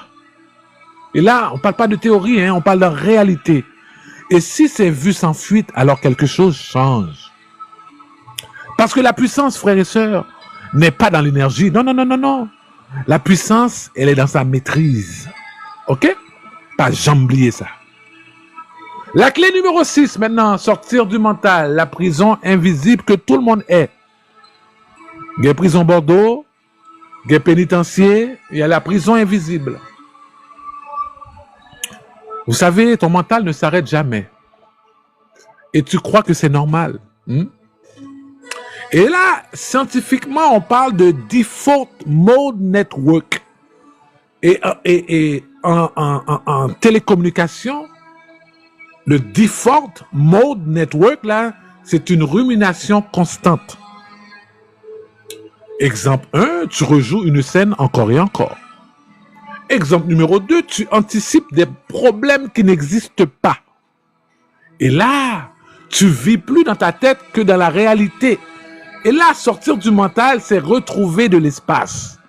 Et là, tu crois encore que tu penses, alors qu'en réalité, tu es pensé. Tu crois que ton mental t'aide, alors que la plupart du temps, il te retient. Et le pire dans tout ça, frères et sœurs, c'est que tu ne te rends même pas compte. Parce que tu vis dedans depuis toujours. Alors, grimoire numéro 6, la clé numéro 6, ou bien le marteau numéro 6. Sortir du mental, la prison invisible.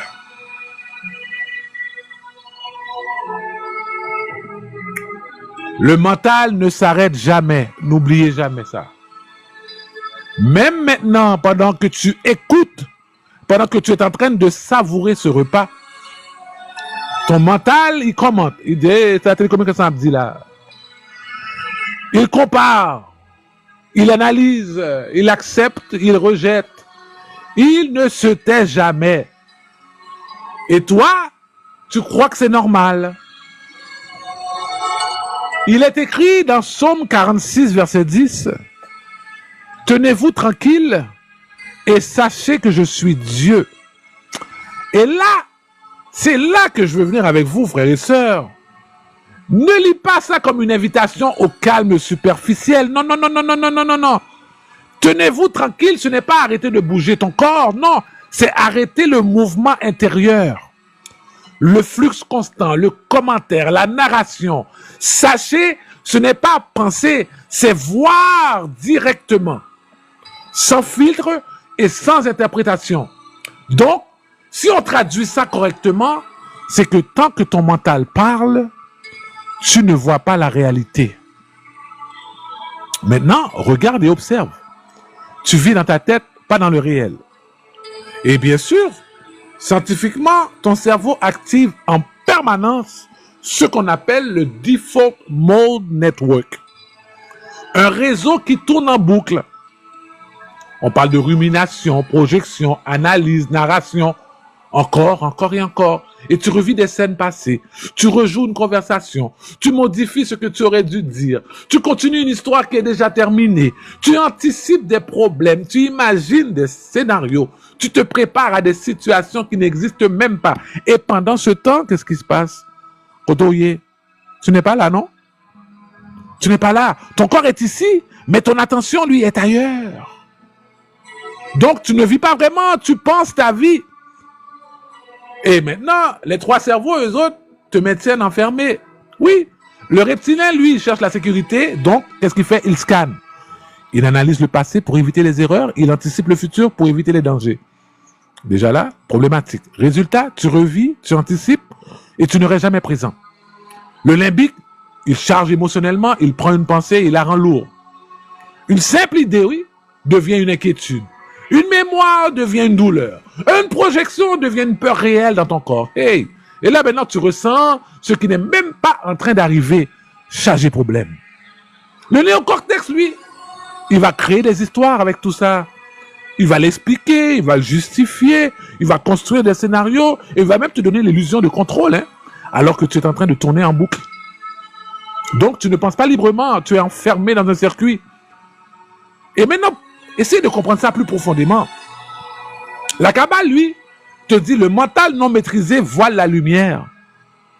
Le mental non maîtrisé voile la lumière. Il va créer des couches, des filtres, des illusions. Et plus tu penses, moins tu vois. Ah, le bouddhisme, le mental est comparé à un singe agité. Est-ce que, mes amis, le bouddhisme te dit que le mental est comparé à un singe agité. Eh bien, caléfique, bon manger. Nous sommes singes agités. Toujours en mouvement, toujours ailleurs, sans discipline. Et là, il va créer la souffrance. Dans l'hindouisme, lui, le mental est un outil. Oui, mais sans maîtrise, il devient le maître. Et ce qu'il crée, c'est l'illusion. Et bien sûr, dans le vaudou, le vaudou, lui, un esprit trop actif devient ouvert à tout. Ah! Pendant que nous pensons que c'est le loi d'Amba qui monte sur nous, et pas d'Amba là, non, monte sur nous, messieurs, dames. Pendant que nous pensons que c'est Erzuli Dantor qui monte sur nous, c'est pas Erzuli Dantor, non? Ouais, ça dit là, un esprit trop actif devient ouvert à tout, sans centre, sans ancrage. Il capte, mais ne filtre pas. Donc, comprends clairement. Ton mental n'est pas le problème. Non, non, non, c'est ton identification à ton mental qui l'est. Tu crois que tu es tes pensées, mais ce n'est pas vrai. Tu es celui qui peut les voir. Mais tant que tu ne vois pas ça, tu es prisonnier. Et tu vis plus dans ta tête que dans la réalité. Et cette prison est parfaite parce qu'elle est invisible. Tu peux passer ta vie entière à penser sans jamais à être réellement présent. Quand une pensée arrive, tu la suis sans même t'en rendre compte. Quand une émotion apparaît, tu construis une histoire autour. Quand une situation se termine, tu continues à la vivre mentalement. Donc, tu ne vis pas une fois, non. Tu vis la même chose 10 fois, 100 fois dans ta tête. Et là, tu t'épuises. Frères et sœurs, sortir du mental, ce n'est pas arrêter de penser, c'est arrêter de te perdre dedans. C'est voir la pensée sans la suivre. C'est rester présent pendant que le mental parle.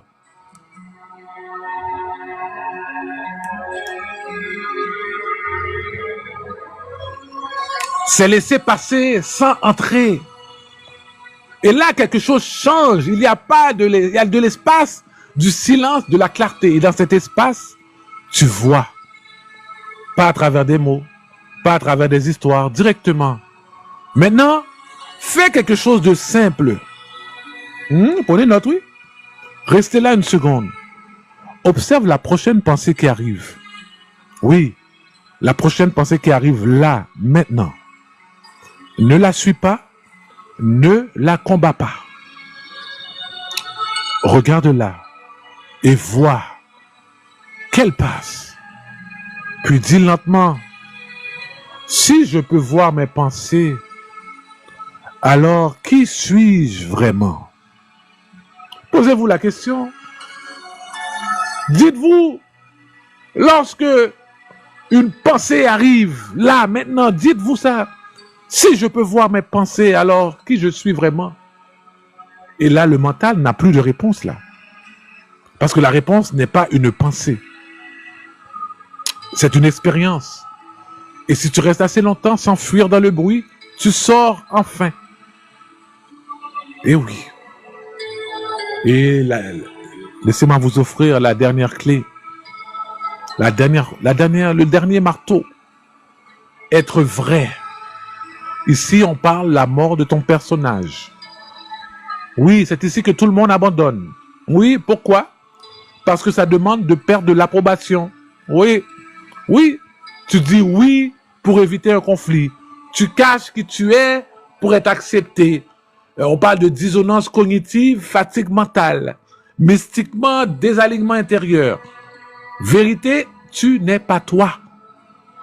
Tu es une version adaptée pour survivre socialement. Tu crois que tu es toi, mais si je t'enlève le regard des autres, si je t'enlève l'approbation, si je t'enlève la peur d'être rejeté, il ne reste pas grand-chose de ce que tu montres. Et ça, tu le sais.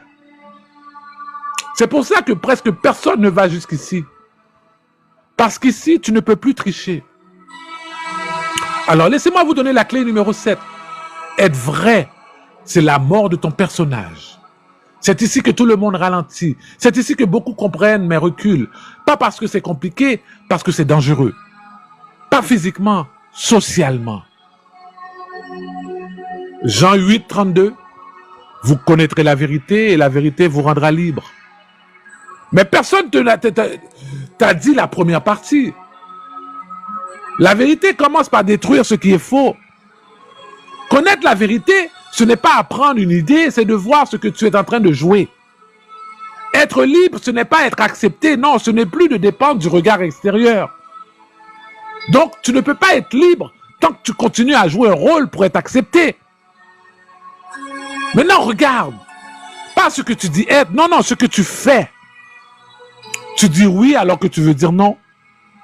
Tu souris alors que tu es fermé. Tu t'adaptes alors que tu te trahis. Nous va comment ça m'a dit non? Attends une minute. Quelqu'un te demande quelque chose, tu sais que tu ne veux pas, mais tu dis oui. Pourquoi tu as dit oui? Pour éviter un conflit, pour ne pas déplaire, pour rester accepté? Hein? Non! Là maintenant tu es dans un groupe, tu ajustes ce que tu dis, ce que tu montres, ce que tu caches. Pourquoi? Pour être validé? Et là tu appelles ça être toi? Non. Tu es une version négociée de toi-même. Et le côté scientifique, ça s'appelle de la dissonance cognitive. Tu penses une chose, mais tu fais l'inverse. Ton système ne supporte pas ça, alors il compense. Fatigue mentale, tension interne, confusion, perte d'énergie. Parce qu'une partie de toi sait et un autre joue. Et là, dans le mystique, c'est un désalignement. Tu n'es pas centré, tu es divisé. Une partie de toi est vraie et une autre cherche à survivre. Et plus tu répètes ça, plus tu perds le contact avec ce que tu es vraiment. Et là maintenant, les trois cerveaux, il va maintenir ce mensonge. Le reptilien veut la sécurité, et pour lui, la sécurité, c'est l'acceptation du groupe. Donc, il te pousse à t'adapter, à te conformer et à éviter tout ce qui pourrait te mettre en danger social, même si ça te coûte. Le limbique, lui, il veut être aimé, validé, reconnu, accepté, donc il te fait ressentir les conforts dès que tu risques de déplaire. Peur, gêne, honte. Alors, qu'est-ce que tu fais? Tu t'ajustes. Encore une autre fois. Et le néocortex, lui, il va justifier. Il te donne des raisons. Ce n'est pas grave. Ce n'est pas le moment.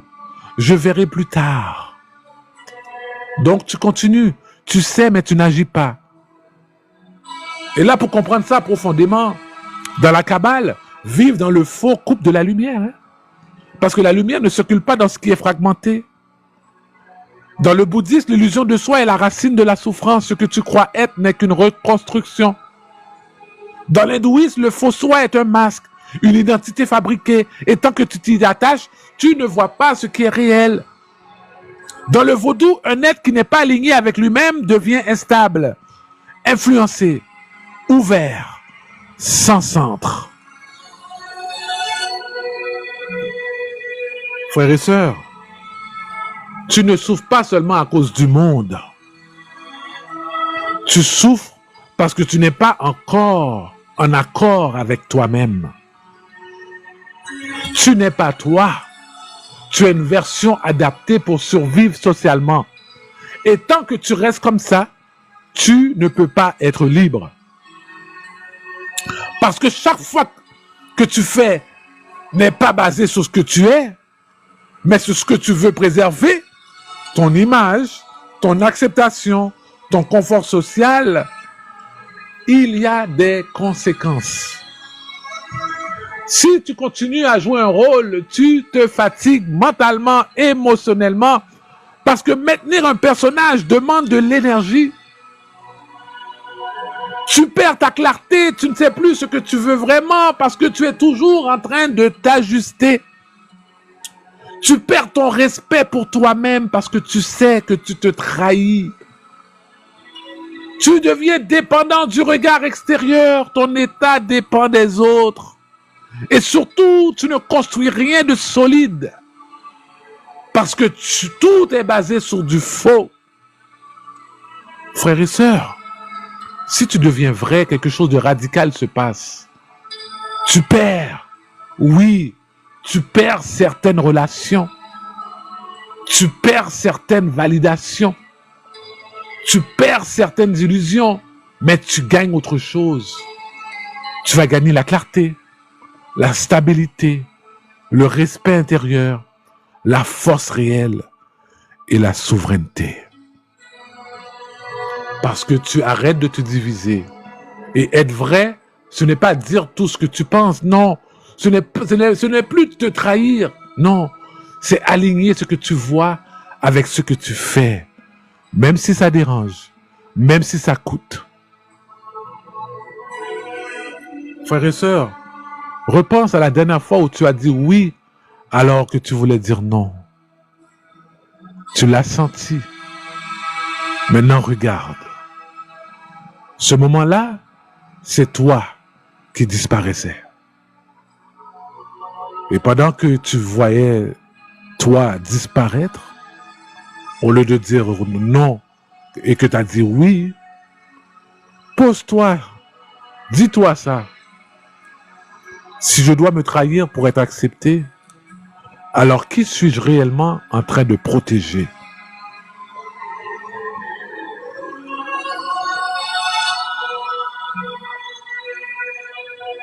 Et là, il n'y a pas d'excuse. Il n'y a plus d'excuse, seulement une vérité. Et si tu la regardes s'enfuir, ton personnage commence à mourir. Et avec lui commence enfin quelque chose de réel. Et maintenant, la claque finale. Tu veux sortir de la matrice comme si c'était un endroit, comme si c'était quelque chose qu'on quitte comme une pièce? Non. Si c'était extérieur, ça serait facile. Tu pourrais accuser, tu pourrais pointer du doigt, tu pourrais blâmer l'autre. Mais là, ça devient beaucoup moins confortable. Parce que la matrice n'est pas autour de toi. La matrice, elle est en toi. Ce n'est pas un système caché qui te contrôle pendant que tu es innocent. Non, non, non, non. C'est un système que tu alimentes chaque jour, chaque heure, chaque réaction. La matrice, c'est quoi? La matrice, c'est tes habitudes que tu refuses de casser. La matrice, c'est tes réactions que tu refuses de voir. La matrice, c'est tes pensées automatiques que tu refuses de remettre en question. C'est ton pilote automatique et tu vis dedans. Tu te lèves pareil, tu penses pareil, tu réagis pareil, tu fuis pareil, tu repousses pareil, tu te mens pareil. Et ensuite, tu dis que tu es bloqué. Non, non, non. Tu es cohérent avec ce que tu répètes, tout simplement. Tu crois que quelque chose te retient, mais personne ne te retient. Tu te répètes. Et ça, c'est pire. Parce que si c'était de l'extérieur, tu pourrais t'en libérer sans te changer. Mais là, tu es impliqué, frères et sœurs. Tu es impliqué, oui. Tu es à la fois la prison et le prisonnier. Hey, nous chargez problème. Tu es à la fois la prison et le prisonnier. Et tant que tu refuses de voir ça, tu restes dedans, oui. Et là, tu veux une vérité encore plus toutouni encore? Bombanol. Et tu sais déjà, Il n'y a rien que je vous dis ici qui est nouveau. Tu sais où tu te sabotages. Tu sais où ce que tu évites.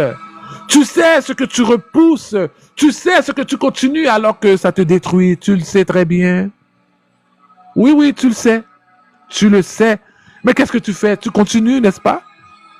Donc le problème n'est pas l'ignorance. Non, non, non, non, non, non, c'est le refus. Refus de changer, refus de lâcher prise, refus de regarder jusqu'au bout. Parce que voir jusqu'au bout, ça t'oblige à agir. Et agir, ça casse ton ancien toi. Alors, tu préfères quoi, hein? Tu préfères comprendre, n'est-ce pas? Analyser, accumuler, rester dans la tête. Parce que comprendre te donne l'impression d'avancer sans rien risquer. Mais comprendre sans changer, c'est juste une forme plus intelligente de stagnation. Frères et sœurs, tu n'es pas piégé. Tu es engagé dans une répétition. Et chaque fois que tu répètes, tu renforces. Chaque fuite, chaque distraction, chaque réaction automatique. Tu votes pour rester le même. Encore, encore et encore. Et ensuite, tu espères un résultat différent. Frères et sœurs, c'est ça la matrice, oui. La matrice n'est pas un système extérieur. Non, c'est un schéma intérieur.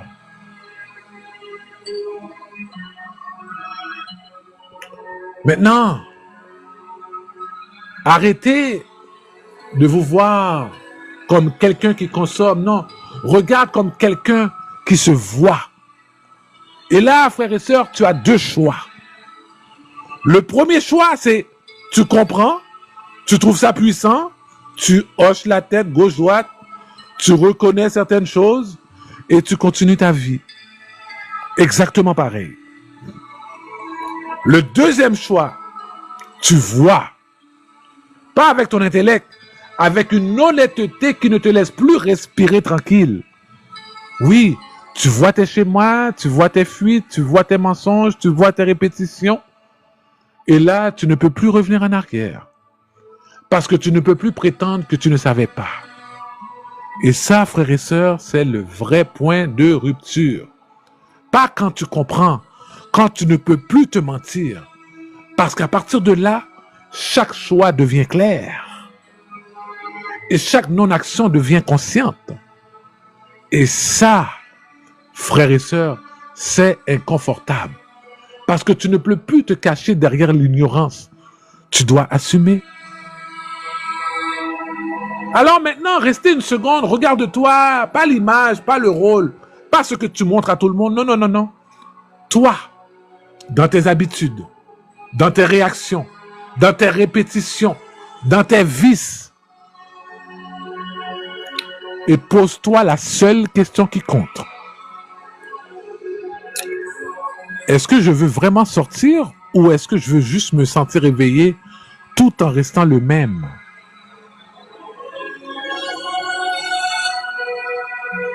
Parce que là, il n'y a plus de texte, il n'y a plus que toi face à ce que tu sais déjà. Et ça, personne ne peut le faire à ta place. Est-ce que nous comprenons? Pas de monde qui peut charger quoi pour vous. Pas de Jésus qui vient libérer ou qui vient porter quoi pour vous. Non, non, non, non. Oublie ça. C'est la réalité ici, vérité tout tournée en festival, non. Charger quoi? Tout seul. Personne ne peut le faire à ta place. Personne.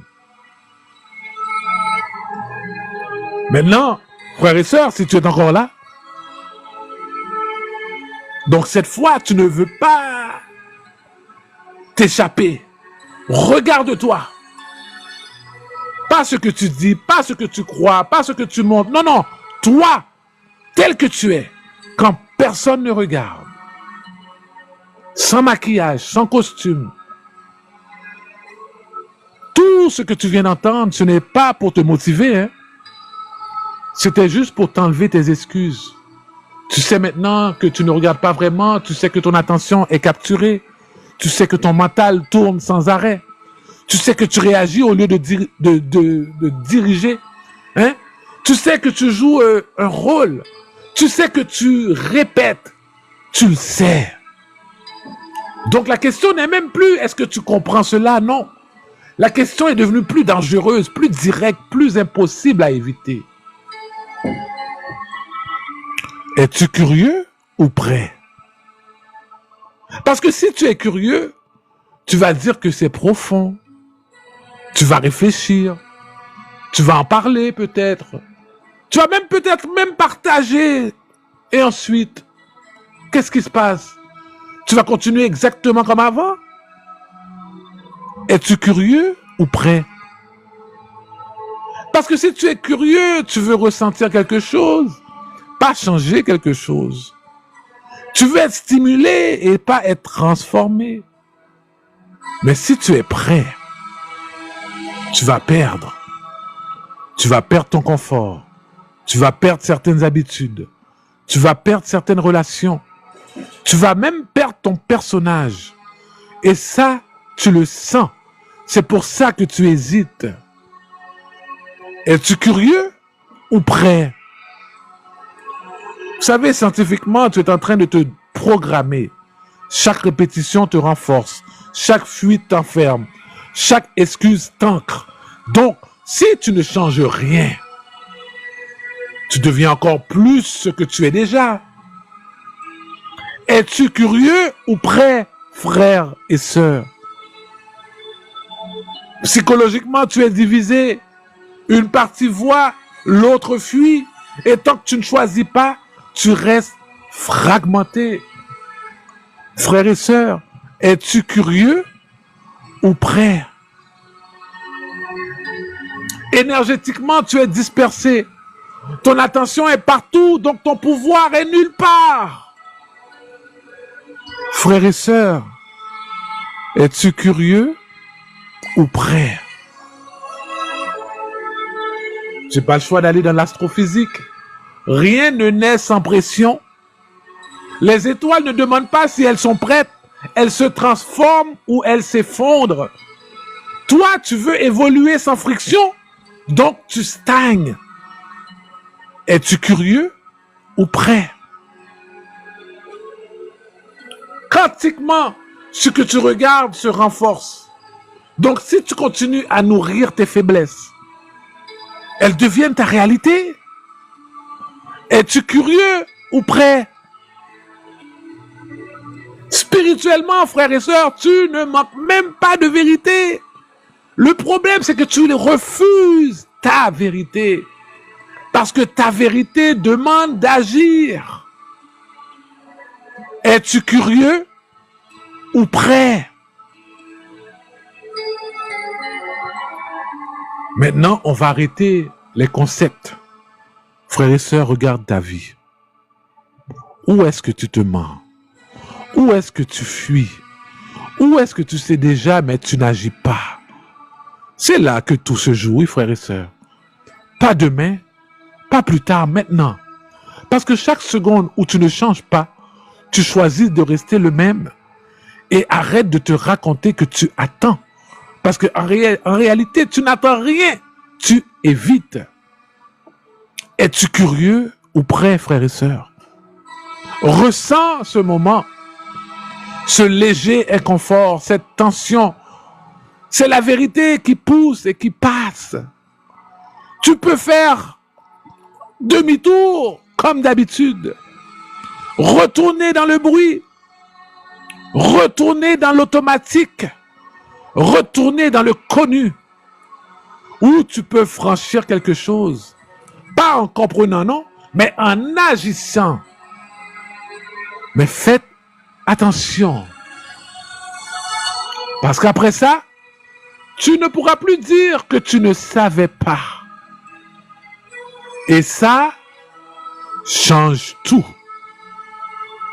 Alors, je vais vous laisser avec ceci. Pas comme une phrase, mais comme une pression. Comme une présence, comme quelque chose qui va te suivre après. Comme un sensu, comme un guillon.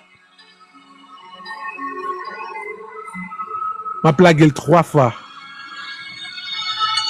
Es-tu curieux ou prêt? Es-tu curieux ou prêt? Frères et sœurs, es-tu curieux ou prêt?